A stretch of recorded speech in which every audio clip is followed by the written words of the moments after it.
افغانستان میں کابل کا رہائشی موسیقار فیض سخی کو فن اپنے ورثے میں ملی ہے۔ وہ کابل یونیورسٹی کے شعبہ موسیقی میں بطور میوزک استاد کام کر رہے تھے۔ فیض سخی نے حالات کی وجہ سے ملک چھوڑ کر پشاور میں رباب سکھانے کی اکیڈمی قائم کی ہے۔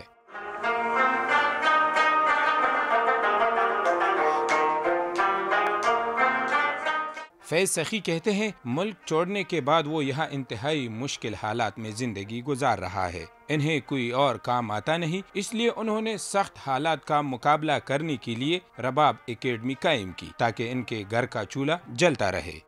میوزک ڈپارٹمنٹ کو والتا میں 15 سال ٹیچنگ کرے تھے۔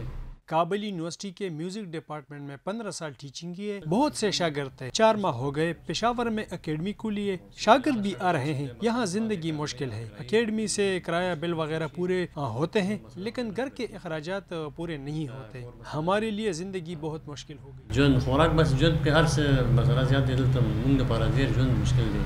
موسیقار فیصل سخی کے مطابق وہ ابھی تک بے یار و مددگار ہے۔ ان کی کوشش ہے کہ پاکستان یا کسی دوسرے ملک میں پناہ مل جائے تاکہ باقی ماندہ زندگی سکون سے گزر جائے۔